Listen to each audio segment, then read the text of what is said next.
Esto originó una pregunta en el ENAM para los internos. ¿Cuál es el tratamiento inmediato del neumotórax a tensión? Y muchos dijeron drenaje, tubo, falso. Nada, señor. Todos se equivocaron en mancha. Entonces, ¿cuál es? Aguja. Ponen la aguja, sale todo el aire. Inicial, inmediato. Lean bien por eso la pregunta se tiene que leer bien y entender bien. Si ustedes hubieran leído cuál es el tratamiento definitivo, ya ahí sí, drenaje, ¿ok? Es diferente.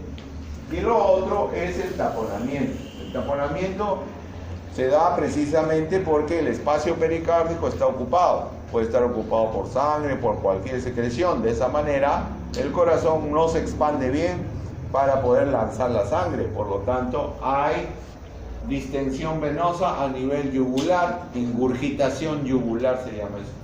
¿Qué más? Hay también pulso paradojal. Ustedes toman un pulso al paciente echado y al paciente parado, hay diferencia, ¿no? Y ruidos cardíacos apagados, ¿ok? Entonces le ocultan los ruidos y casi ni se escucha. Entonces esas son características del taponamiento cardíaco, lo que se llama la famosa triada de Beck. Entonces ahí ven ustedes, ven casos de neumotórax a tensión, casos de taponamiento pericárdico, cardíaco, ¿no? Y algunos otros casos en los cuales en cirugía abdominal se da el síndrome compartamental. También es una de las causas que puede originar shock obstructivo.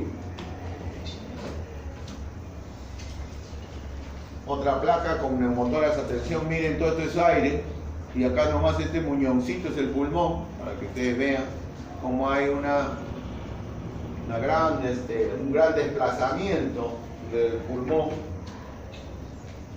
Shock obstructivo entonces. Shock cardiogénico. El siguiente shock es el shock médico, que obedece generalmente a problemas de bomba, ¿no? Bomba cardíaca. A la cabeza el más frecuente es el infarto, como ya les mencioné, aunque hay otros tipos de shock, por ejemplo, el mecánico, ¿no? El miocárdico es el infarto a la cabeza.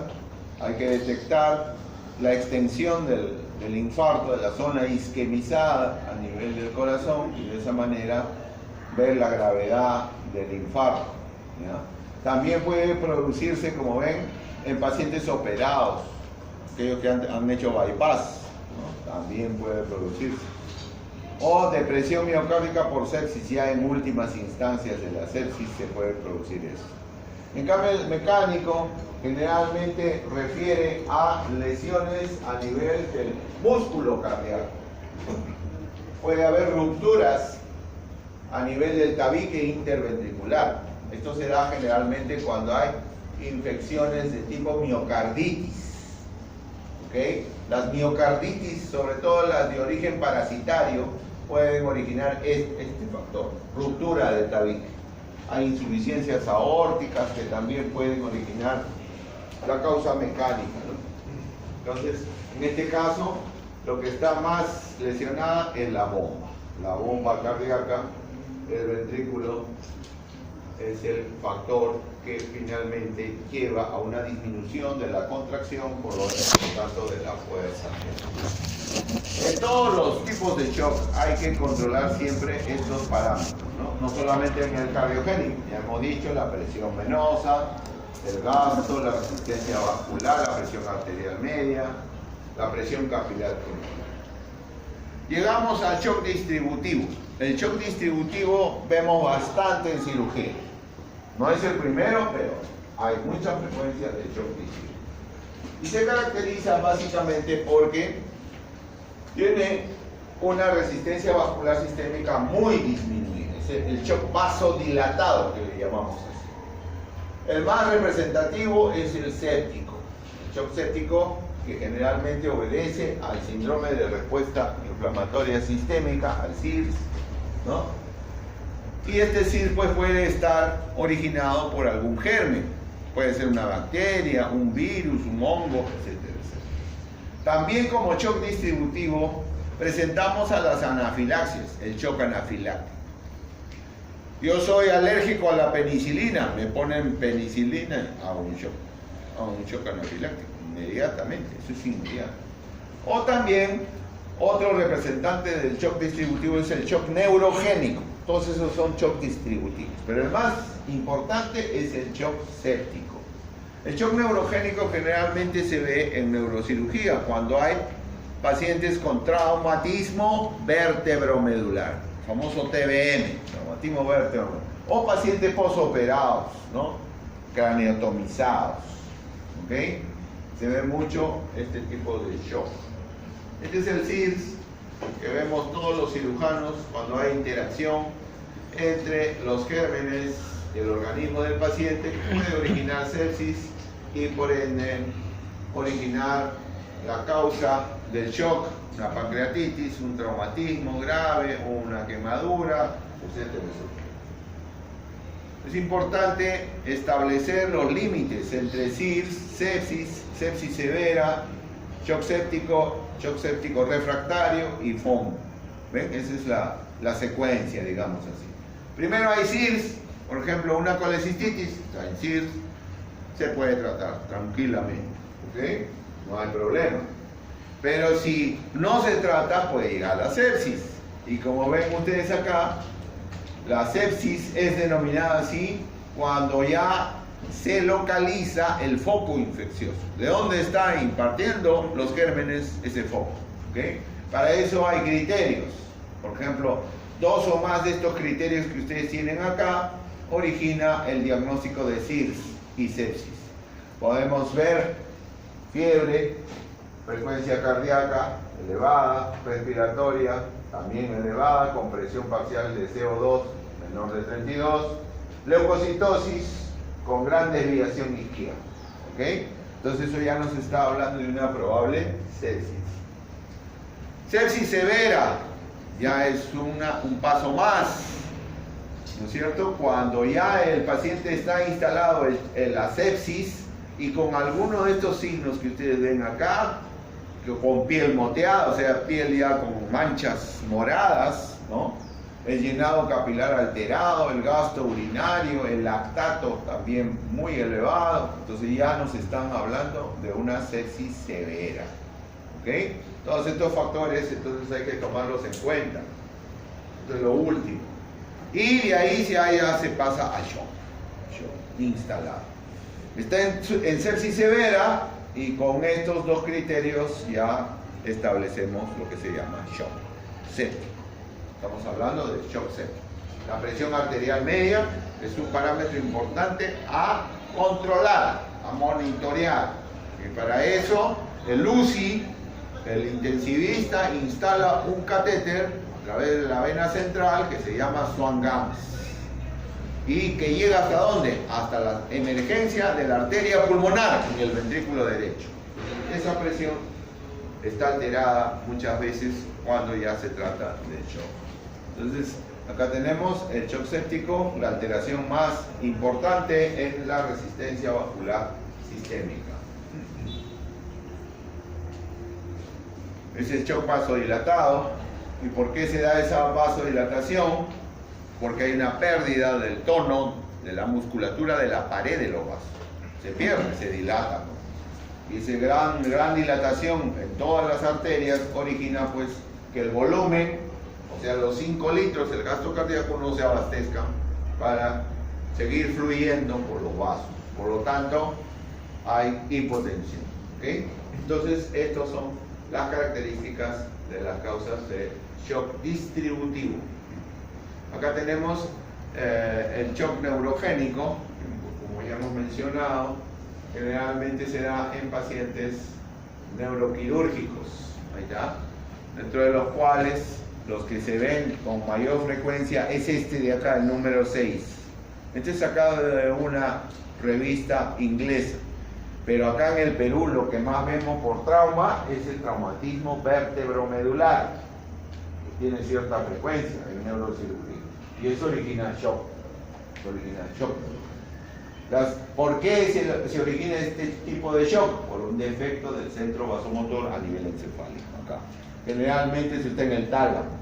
Y también por un defecto de los impulsos eferentes que controlan los vasos sanguíneos. Entonces, ahí tenemos esa característica. Y el shock anafiláctico, que como ya les mencioné, generalmente se produce cuando ingresa pues un estímulo al cual el organismo no está habituado, ¿no?, a asimilar, por lo tanto hay una gran producción de esta secreción que se llama la histamina, ¿no es cierto?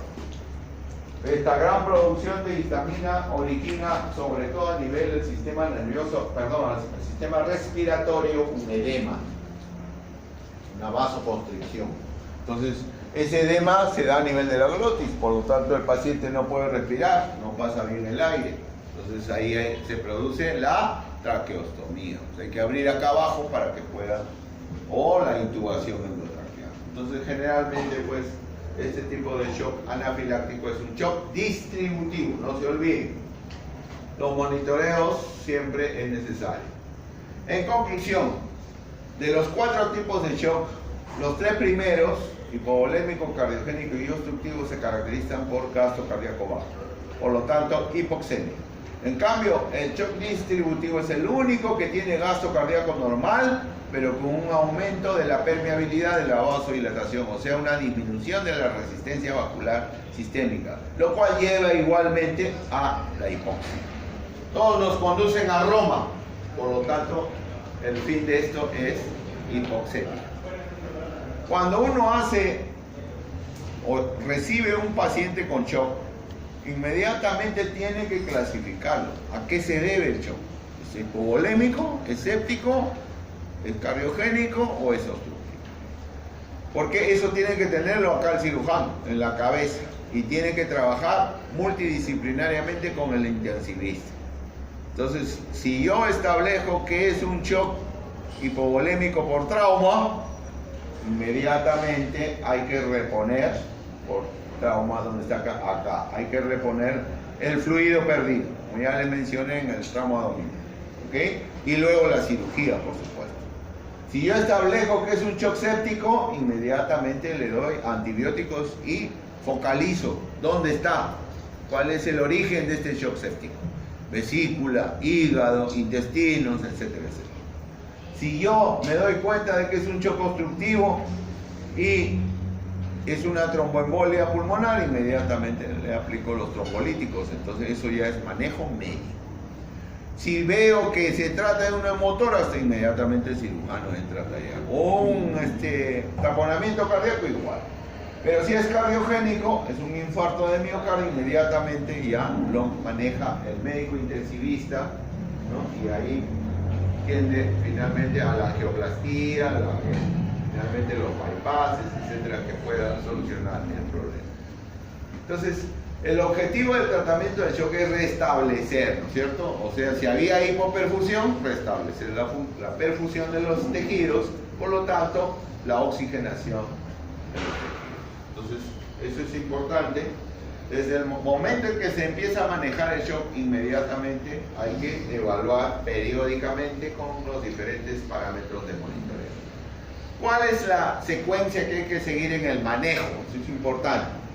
La secuencia es corregir el problema primario. Si es un shock hipovolémico, cerrar el callo, ya saben. O sea, evitar el sangrado. ¿Cierto? Cirugía.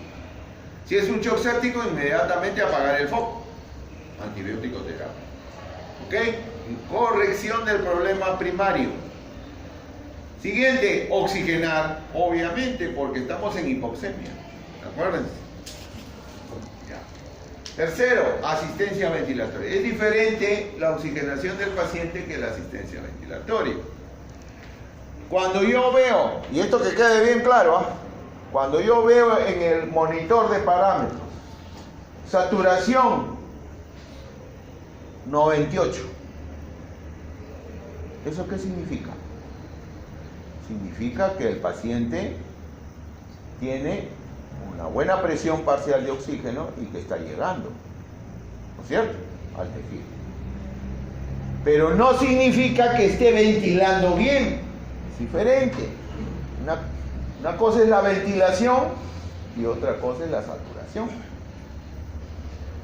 Entonces, cuando veo una buena saturación, pero no está ventilando, tiene dificultad para ventilar, entonces yo tengo que recurrir a la asistencia ventilatoria. ¿Y cuál es la asistencia ventilatoria? La intubación endotraqueal. ¿Me entienden? ¿Está claro? ¿Ah? Muy bien. Luego sigue la reposición de la volemia. Hemos dicho que todos los tipos de shock, o la gran mayoría, tienen baja del gasto cardíaco. Tengo que reponer la volemia perdida. ¿Cómo lo hago? Redistribuyendo los líquidos que hay en el organismo hacia los órganos más importantes, al cerebro, al riñón, al corazón. ¿Okay? Infusión de líquidos. ¿Cómo tengo que infundir? Generalmente en este tipo de pacientes se hace con catéteres de vena central.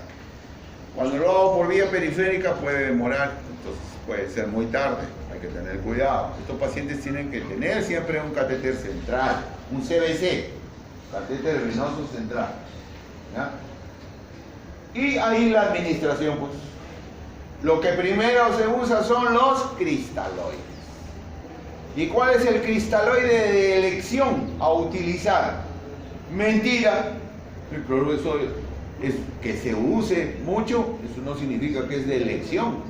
El lactato de Ringer, ese es el de elección. Desgraciadamente, en todos los hospitales no hay lactato Ringer, pues, porque es caro.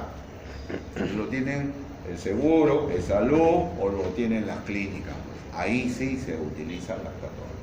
Pero Minsa usa cloruro de sodio, que es otro cristaloide, que también se usa bastante. Entonces, pero estos cristaloides no transportan el oxígeno. Entonces, quiero darle volumen que transporte oxígeno. Entonces, ponle sangre. Ahí sí. O paquete globular. Ahí sí. ¿Se dan cuenta? Entonces, eso es importante.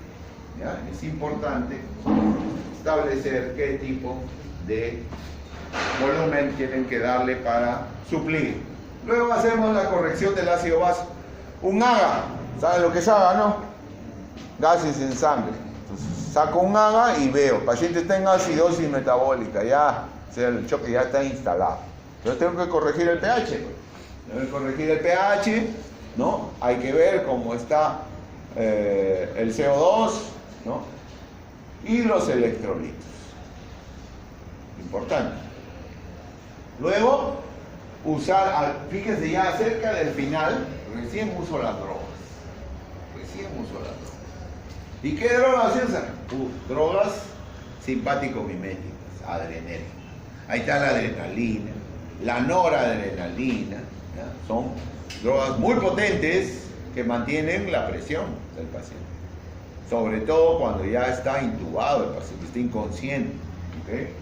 También puedo utilizar vasodilatadores, neuropéptidos muy poco se usan, y los diuréticos, esto sí se usa bastante, para forzar al riñón, para evitar que el riñón se necrose, pues, porque si hay necrosis tubular ya no hay nada que hacer, el paciente va a diálisis, para toda su vida. Entonces se usan los diuréticos. En algunos casos se usan los corticoides y los anticoagulantes, no en todos. Hay un factor importante al final, el soporte cardíaco. Bueno, ya cuando el paciente está en las últimas, no sale el paciente, entonces ya ahí hay que dar pues masaje, ¿no? Entonces, pero este factor es importante para los cirujanos. Hay que establecer un aporte nutricional. Porque es un paciente que no se alimenta y no se va a alimentar durante días. Entonces acá hay que establecer la NPT, nutrición parenteral total. Muy importante soporte cuando los pacientes están en shock.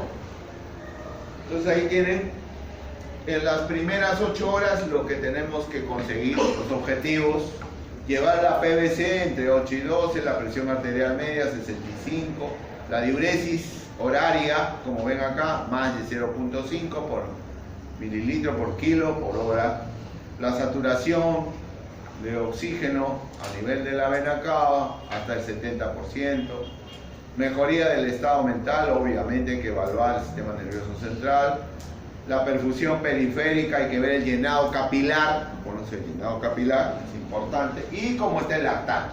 El lactato, sobre todo cuando el paciente está en acidosis, ojo, acidosis láctica, hemos dicho, muchas veces puede estar elevado, hay que bajar. ¿Okay? Este es un esquema del shock séptico. Inmediatamente es monitoreado el paciente, inmediatamente es en la evaluación inicial, las primeras 6 horas ya hay que manejarlo, ¿no? Con antibióticos, cultivos, en última instancia con la cirugía.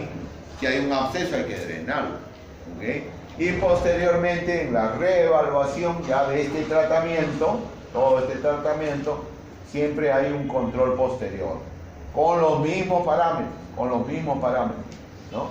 Para ver qué se pueden utilizar después. Si no ha respondido bien a este tratamiento, ahí recién se usan las drogas, o sea, la adrenalina, la noradrenalina, ¿no? Mejorar las transfusiones sanguíneas, etc. Entonces, es un orden. En cuanto, entonces, al monitoreo, ya ustedes saben todo lo que hay que monitorear, los factores importantes, y como les mencionaba, la presión de la arteria pulmonar o presión capilar pulmonar, que le llaman también, se hace con este catéter, ¿no? Swan-Ganz. Es un catéter que llega hasta el origen de la arteria pulmonar en el ventrículo derecho. Generalmente esto lo colocan en sala de operaciones. Esto no es así en su cama, ni tampoco en uso. Tiene que entrar a la sala y es un catéter especial que tiene un sensor en el extremo. Lo hace el intensivista, ¿okay? Para el monitoreo de esta presión. Sobre la oxigenoterapia ya les he mencionado. Al inicio podemos ponerle su bigote nasal, si no es mucha, entonces el problema de saturación, pero si no, se puede poner la mascarilla famosa de Venturi también, que puede ayudar. La conocen, ¿no? Estamos hablando, ustedes van a hospital y ven estas cosas. Entonces, ¿ya? Y finalmente, si es que aún así, con estos procedimientos, no se oxigena bien los tejidos, entonces tenemos que ir a la asistencia ventilatoria, ya hemos dicho. Entonces la asistencia ventilatoria implica una intubación. ¿Quién hace la intubación? Puede ser el intensivista o el anestesiólogo. ¿Okay? Entonces intuban al paciente, pero para esto hay criterios. ¿Por qué tengo que intubar al paciente? Por esto. Porque hace mucho esfuerzo para poder ventilar. ¿Por qué? Porque la frecuencia respiratoria está muy elevada, más de 35%, entonces intubo. Porque además el volumen corriente es menos de 5 mililitros por kilo de peso, la capacidad vital ha bajado, etcétera, etcétera, etcétera. La presión parcial de oxígeno está en menos de 45 milímetros de mercurio, la presión parcial de CO2 igual, muy elevada, el paciente puede hacer ácidos. Entonces, esas son las condiciones en las cuales el paciente tiene que ser intubado. Luego tenemos la reposición de la volemia. En el orden que les he mencionado al inicio estamos bien. Para reponer tengo que ver la redistribución. Esto era antiguo. Miren, en la Segunda Guerra Mundial hacían esto.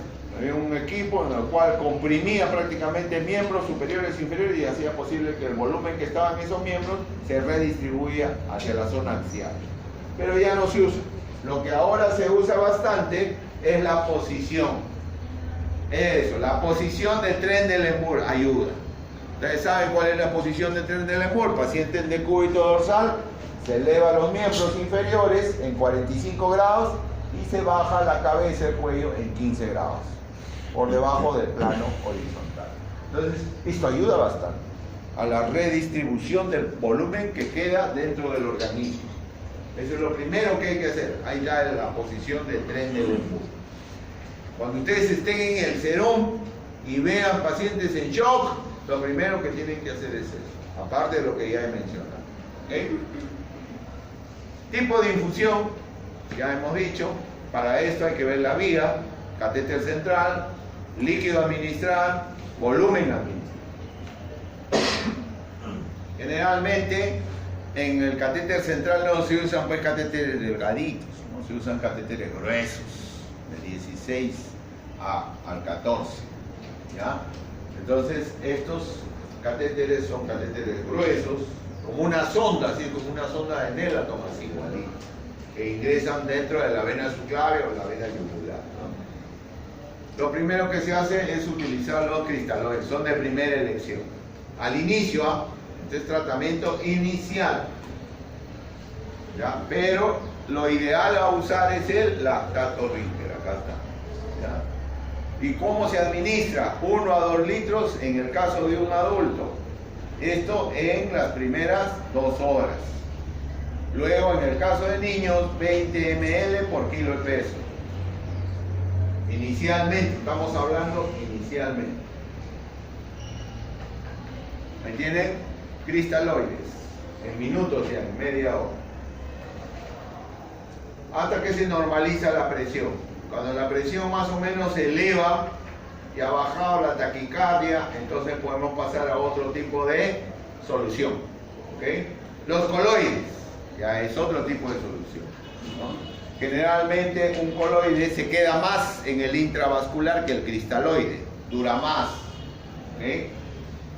Y generalmente los coloides, estos son los cristaloides más usados, los coloides se pueden dividir en aquellos coloides transportadores de oxígeno y los no transportadores de oxígeno. Los no transportadores de oxígeno en el mercado hay muchos. El que se usa bastante es la poligelina, estamos usando bastante, muy buen coloide, excelente. En otros mercados tenemos el dextrano, el almidón, etcétera, etcétera, ¿no? Pero también se usan después de los cristaloides, acuérdense. Y los transportadores de oxígeno, que es lo ideal a usar, la sangre. Sangre total cuando el banco es autosuficiente. No hay problema. Y ya les mencioné en el caso de un traumatismo abdominal. Si yo necesito 5 a 10 bolsas de sangre, me tiene que dar el banco. Porque el paciente se muere. Acabó. Así de simple. Pero en otros bancos de hospitales más grandes ya se puede dar paquetes globulares, ¿ok? O también en el mercado existen quelatos sintéticos, pero son muy caros, por eso es que se pide pues donantes de sangre a cada rato, ¿ok? Bueno, entonces acá cuando el paciente está grave, sobre todo cuando hace CID, coagulación intravascular diseminada, las plaquetas se van al suelo, entonces se puede usar algunos agregados, ¿no? Las plaquetas, paquete plaquetario, se puede usar también como parte de los coloides transportadores de oxígeno, ¿ok? No usar eritropoyetin, estas cosas no se usan, por si acaso. No usar antitrombóticos tampoco no se usan. Porque generalmente se empieza la transfusión, este es un límite importante, cuando el paciente tiene 7 gramos por decilitro o menos. Eso ya lo saben. ¿Okay? Si tiene 8 o 9, puede entrar a la sala sin problemas, sin necesidad de transfusión. Pero si tiene menos, sí. Esta es la respuesta que podemos encontrar a la administración inicial. Los signos vitales se normalizan con cualquiera. La pérdida sanguínea se minimiza igualmente, ¿no? Acá la necesidad de sangre poco a poco se hace menor. La necesidad de cirugía probablemente se hace mayor. Al inicio no, cuando el paciente está en mal estado y solamente se le administran cristaloides, no es conveniente hasta que se estabilice más o menos la hemoglobina y las funciones vitales. Los vasopresores, como ya les he mencionado, son básicamente dos, la adrenalina y la noradrenalina. La dopamina se usa, pero se está usando menos actualmente. ¿Por qué se usa menos? Si bien es cierto, aumenta la presión y el gasto cardíaco, pero acá hay un problema. Aumenta la frecuencia cardíaca. Entonces, solamente para incrementar la frecuencia cardíaca podría usarse. Y también la presión arterial y la frecuencia. Pero en el caso de la norepinefrina tiene mayor espectro, o sea, la noradrenalina. Esta tiene más potencia. 10 veces más que la adrenalina, por si acaso. ¿Ya? Se usa mucho más, ¿ok? Porque su vasoconstricción y su estabilidad de presión arterial se mantiene por días inclusive. El uso de corticoides está cuestionado. Se puede usar como no se puede usar, sobre todo en los shocks sépticos. Hay cirujanos que usan hidrocortisona en el shock séptico, ¿no? Pero hay otros que no. Está muy discutido el uso de corticoides. Sobre todo porque, ¿cuál es la razón por la cual van a usar corticoides? Elevar la presión. Ustedes saben que el corticoide tiene múltiples funciones, ¿no? Eleva la presión, te causa también problemas de hiperglicemia, es un potente antiinflamatorio, etcétera, etcétera. Entonces, si usan hidrocortisona, acá está la dosis que deben usar.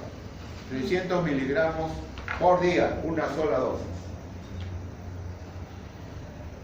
Entonces, el manejo de este shock generalmente tiene que ser paralelo al diagnóstico. Antibióticos, sobre todo de nivel inicial, nunca empezar por antibióticos de amplio espectro y potentes. Siempre por un nivel mínimo. En el hospital generalmente usamos una cefalosporina de tercera generación, como la ceftriaxona, ¿no? Asociado a un antibiótico contra anaerobios, el metronidazol, la clindamicina, puede ser, ¿ya? Entonces, pero esos son antibióticos de inicio. Pero si tenemos resistencia o hay problemas, entonces subimos el nivel, ¿ok? Ahí ya se empieza a usar el meropenem, vancomicina, ya es un nivel más alto, ¿ya? Y si todavía hay problemas y no se cubre, ya otro nivel, un tercer nivel, la piperaciclina, tazobactam. Entonces ya ese es un nivel amplio, es una bomba atómica prácticamente. Pero no usar al revés, de frente a la piperaciclina. ¿Por qué? Porque crean resistencia y después ya no van a usar. ¿Qué van a usar después? No hay nada. Entonces se quedan en el aire. Esa es la recomendación. Muy bien, entonces esta es la dosis, como ya les mencionaba, de adrenalina, noradrenalina.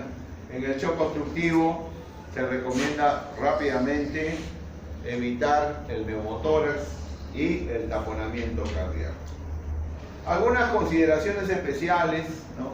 Por ejemplo, en pacientes de avanzada edad hay que actuar rápidamente y no esperar a que el organismo compense pues, con su mecanismo. No. A cierta edad ya no hay mecanismo compensatorio. Eso no lo vamos a esperar. Tenemos que de frente ser agresivos. Los atletas también son un caso especial. ¿Por qué? Todos los atletas son bradicárdicos y tienen hipotensión. Entonces, eso puede confundir. ¿Ok? Puede confundir. O las gestantes, ¿ok? Porque se trata del manejo de dos vidas. ¿Ya? Entonces, ahí el manejo es multidisciplinario. Y el uso, pues, de otro tipo de procedimientos. Siempre recordar que cuando se trata de un shock quirúrgico, sea hipovolémico, sea séptico o sea obstructivo, siempre hay que realizar el famoso control de daño para evitar el síndrome compartimental que ya les mencioné en la clase pasada. ¿Ok? Muy bien, entonces esta es la primera clase. Ahora vamos a la siguiente, que es